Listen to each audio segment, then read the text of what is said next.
Muy buenas a todos, gente. Bienvenidos a un nuevo vídeo aquí en el canal. En el día de hoy, ¿vale? Vamos a traer un vídeo aquí de Marc Vidal. Vamos a hablar un poco del tema de la privacidad, de que los gobiernos, en este caso en Reino Unido, está espiando a los alumnos. La máxima tecnología a su alcance. ¿Qué va a pasar? Estoy preocupado. ¿Cómo no me voy a preocupar, hombre? Si hemos tenido la inspección esta mañana, ¿eh? En el restaurante, claro. Y ahora nos han pillado los papeles. En las escuelas espiando sus conversaciones, etc, etc, etc. Y vamos a traer esto porque me parece muy importante. Muchos os preguntaréis, ¿qué tiene que ver esto con España? No sé qué, no sé cuánto. No vivimos en un planeta aparte. Si esto está pasando en Reino Unido, muy probablemente pueda pasar en un futuro en España. No quiero decir ahora, pero si Pedro Sánchez vuelve en las próximas elecciones, vuelve a ganar, y me refiero a gobernar porque en votos sé que no ganó, ganó el Partido Popular, etc, etc, pero sigue gobernando Pedro Sánchez.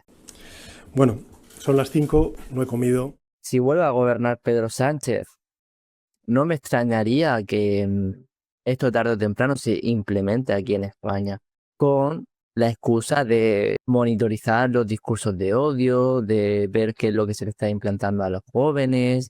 Pero las mentiras, el discurso del odio, el negacionismo científico, las diatribas racistas y machistas que tanto nos costó dejar atrás en el siglo XX, pues evidentemente han vuelto. De cuidar de que no se nos hagan de ultraderecha, que no se hagan ni machistas, ni xenófobos, las mujeres que no estén oprimidas por el patriarcado y toda esa mierda que te vende la izquierda. Así que bueno, vamos a empezar. Fijaos lo que ha pasado. En Tennessee, una niña de 13 años fue detenida, procesada y sometida a un examen psicológico por un simple mensaje escrito en una aplicación escolar. Ella decía: el jueves matamos a todos los mexicanos. Ah, bueno, esto en Estados Unidos, perdona, me equivoqué, dije Reino Unido, vale.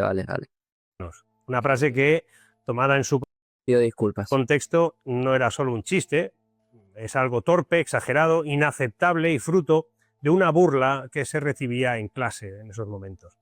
Pero para el software de vigilancia Gaggle, aquello era una amenaza creíble, y lo que siguió fue una cadena kafkiana de sucesos: arresto domiciliario, traslado a una escuela alternativa, desnudo forzado para revisión policial y evaluación psiquiátrica. Todo A una niña de 13 años. por una broma de mal gusto.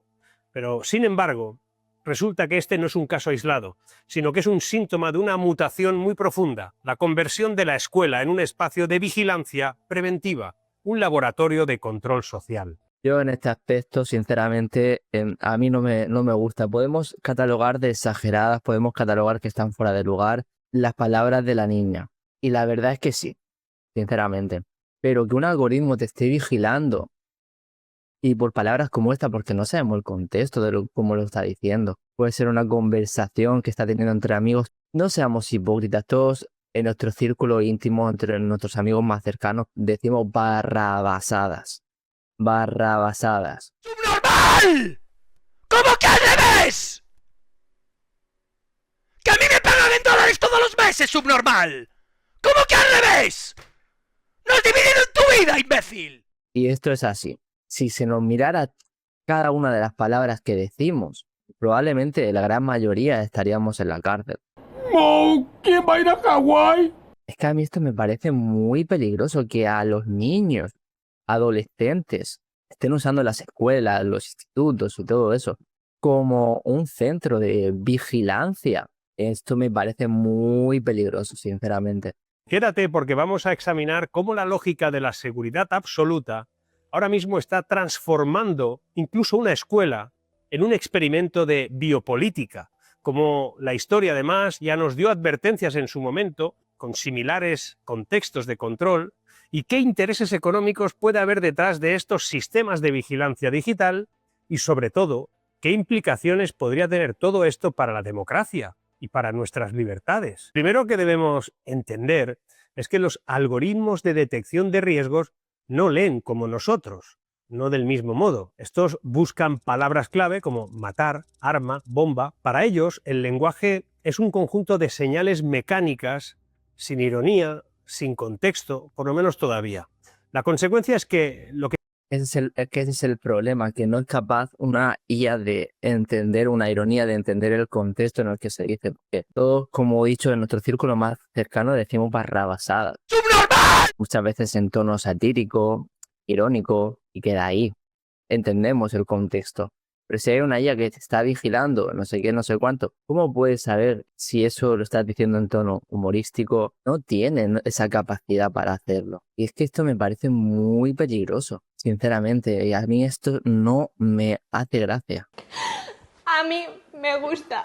Que para un humano sería una broma pesada o un chiste, digamos, de mal gusto, para el sistema es una alerta roja. Y como la lógica del software se impone en las decisiones escolares, esa adolescente ya no fue tratada como un sujeto que se equivoca, sino como un sospechoso que debe ser neutralizado. Hay un informe, el de The Center for Democracy and Technology, que está... Y vosotros imaginaros, o sea, lo que tuvo que pasar esa niña, imagínate, una cría de 13 años que la detengan por decir, estamos de acuerdo que es una barrabasada, que se la lleven detenida, que se la obliga a desnudarse delante de desconocidos. Eso yo creo que no se va a olvidar en su vida. Generarle un trauma, sinceramente es que yo no entiendo cómo hay gente que puede justificar esto. La verdad, yo no lo puedo entender.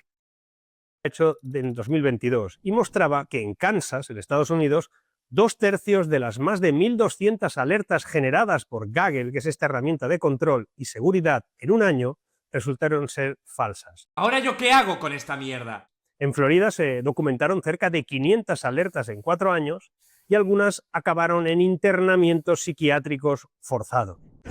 No. Wait. Quédate con este dato, porque 2/3 de las alertas eran falsas. Porque más adelante veremos cómo esta ineficiencia, pues hombre, no es un error técnico, sino tal vez una pieza clave de un engranaje mucho más grande. Pero eso será después. Antes hablemos de Michel Foucault. Este hombre lo describió con claridad en su obra Vigilar y castigar en 1975. El poder moderno no se ejerce tanto con castigos ejemplares como con dispositivos de vigilancia que moldean la conducta, pero desde dentro. El modelo del panóptico, que es esa prisión circular en la que el preso nunca sabe si está siendo observado, se ha convertido ahora mismo en una especie de metáfora central de nuestra era. Hoy el panóptico ya no es de piedra y hierro, es digital, invisible, silencioso. La escuela, que debería ser un espacio de aprendizaje, se ha convertido en un laboratorio biopolítico donde se mide, se escanea, se archiva y se clasifica todo. Correos, trabajos, historiales de búsqueda, mensajes privados, por lo menos en esa que te acabo de describir. Quién sabe si serán todas. Un ejemplo especialmente inquietante son los sensores Halo 3C, vendidos como simples detectores de humo, sí, pero equipados con micrófonos para identificar disparos, vapeo, drogas. Lo que parece un gesto de seguridad se transforma en un sistema de escucha constante. Y lo más grotesco, se ha demostrado que estos dispositivos se pueden hackear, lo que los convierte no solo en micrófonos normales, sino en micrófonos espía permanentes en manos de cualquiera. Toda esta arquitectura se justifica bajo un mantra repetido hasta el cansancio. Esto es por la seguridad de los niños. Pero la seguridad, cuando se absolutiza, deja de ser protección y se convierte en excusa para sacrificar cualquier otro valor. En economía esto se le llama coste de oportunidad.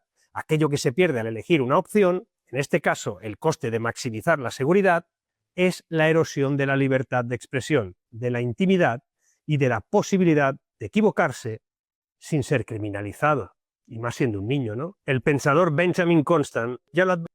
Exactamente.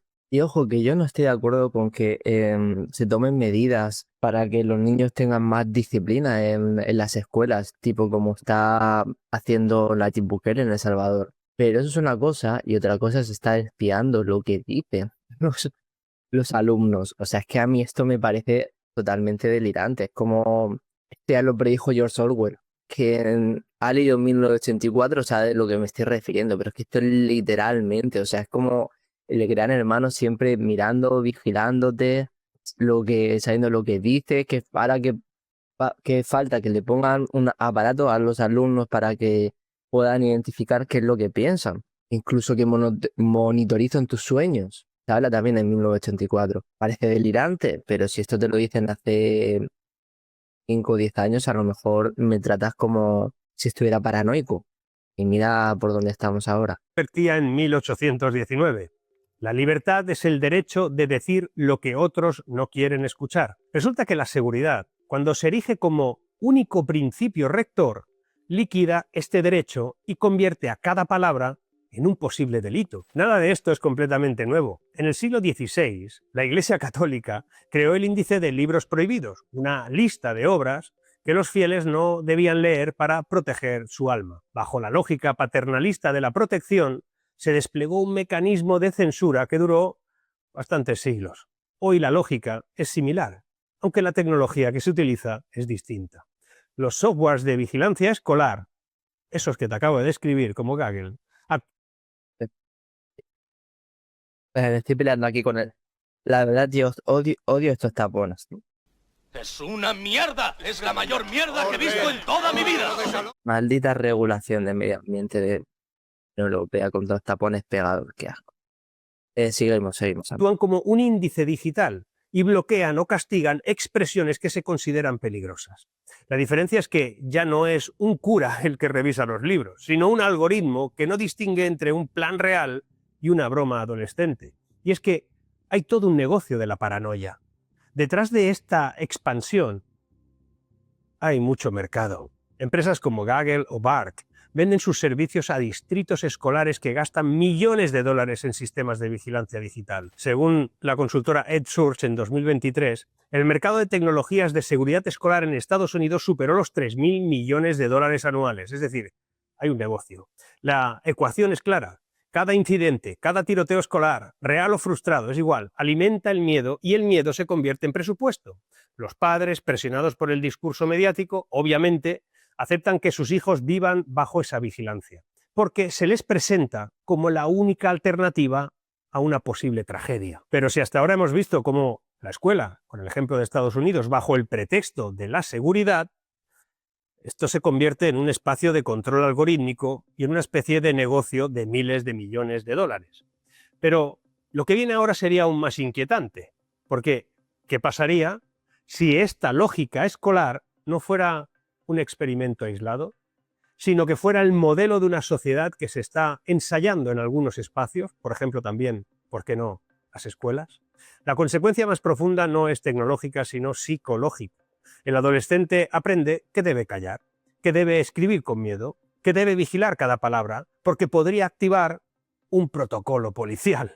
La escuela deja de ser un espacio para experimentar el lenguaje, incluso equivocado, y se convierte en un campo minado de palabras prohibidas. Ya lo decía George Orwell en su obra 1984, el que controla el lenguaje controla la realidad. Si desde la adolescencia se educa en la autocensura, el resultado no es un ciudadano crítico, sino que es un sujeto dócil y adaptado a vivir bajo control. En términos económicos, este fenómeno además puede analizarse con el concepto de industria de la seguridad, porque igual que la industria farmacéutica tiene incentivos para que las enfermedades nunca desaparezcan del todo, la industria de la vigilancia tiene incentivos para que el miedo sea perpetuo. Viven porque hay un problema. La seguridad absoluta no existe, cierto, pero su búsqueda genera un flujo constante de contratos públicos, licencias de software, mantenimiento, actualizaciones. Lo que debería ser una excepción, vigilar solo ante una amenaza real, se convierte así en norma estructural porque de ello depende la rentabilidad de una serie de empresas. ¿Recuerdas que te dije que tuvieras en cuenta el dato de que 2/3 de las alertas eran falsas? Pues bien, aquí está la clave. El negocio no depende de que el sistema sea eficiente, sino de que genere suficientes señales para justificar su existencia. Cada falsa alarma es una prueba de que el sistema funciona. Cada error alimenta la idea de que sin él las cosas serían mucho peores. En otras palabras, la ineficiencia no es un fallo, es el motor que mantiene vivo ese negocio. Y la escuela, ahí, no es solo víctima de esta lógica, es su campo de entrenamiento. Lo Claro, te lo venden como método de precaución. que se normaliza en el aula, es decir, la idea de que cada palabra puede ser vigilada y castigada, se proyectará en la vida adulta como una aceptación pasiva de un estado securitario. Karl Popper, En 1945 decía: quienes prometen el paraíso en la tierra solo pueden crear un infierno. Prometer seguridad ¿A qué me suena esto? ¡Comunista de mierda! absoluta en la escuela es prometer un paraíso falso que termina construyendo, y ojo con esto, una sociedad paranoica. Para terminar, imagina una pecera. Los peces nadan, aparentemente libres, pero cada movimiento es observado a través de un cristal. Pueden moverse, sí, pero siempre dentro de los límites que alguien les ha impuesto. El agua es transparente, el control invisible, y la mayor parte del tiempo, esos peces olvidan que alguien los está mirando. Y así funciona esa escuela de la que te hablo hoy, convertida en una especie de panóptico digital, un acuario de adolescentes que creen aprender a ser libres, cuando en realidad solo entrenan para vivir bajo la mirada constante del poder. No solo en las escuelas, sino en todos los ámbitos de la vida. Gracias por llegar hasta aquí. Te espero en el próximo análisis para que el futuro nos pille a todos pensando críticamente. Dejamos ya el vídeo de Marc Vidal con su camiseta del Werder Bremen. Y a ver, con respecto a lo que ha dicho, a mí me parece, como he dicho anteriormente, me parece muy, muy peligroso. Estoy de acuerdo que tiene que haber seguridad en el país, que tiene que haber seguridad en las escuelas, evidentemente sí, pero dentro de unos límites. O sea, no me puede justificar estar monitorizando las conversaciones que tienen los niños, que tienen nuestros hijos, por el hecho de su seguridad. Para mí, la libertad es algo que no se puede rebatir. O sea, para mí es algo innegociable. Y seguramente habrá gente que esté de acuerdo con esto, y no poca, sinceramente, con el hecho de que se esté monitorizando lo que dicen los niños en las escuelas, con la excusa de que es por su seguridad. Mira lo que ha pasado con esta chica. Mira lo que ha pasado con las otras alertas, y la gran mayoría son falsas alarmas. ¿Qué pasa con esos niños que supuestamente han sido falsas alarmas? El trato que han recibido, que se les lleve, que se les encarcelen, que no sé qué, que no sé cuánto. Luego, ¿quién le va a pagar el trauma a esos niños? ¿Quién? Porque la escuela, el Estado, desde luego que no. A mí esto me parece muy peligroso, sinceramente. Y quería traerlo porque no descartaría a día de hoy que acabe pasando en España. No te digo ahora, pero hay que tener cuidado si Pedro Sánchez vuelve a ganar las próximas elecciones. Con esto lo digo todo. Así que eso, dejo el vídeo hasta aquí, cada uno extraiga sus propias conclusiones, dejaré el enlace a mis otras redes sociales también en la descripción, mi cuenta de PayPal, mi wallet de Bitcoin, quien quiera aportar es totalmente libre de hacerlo y se agradece también. Y nos vemos en el próximo vídeo. Saludos a todos. Paz.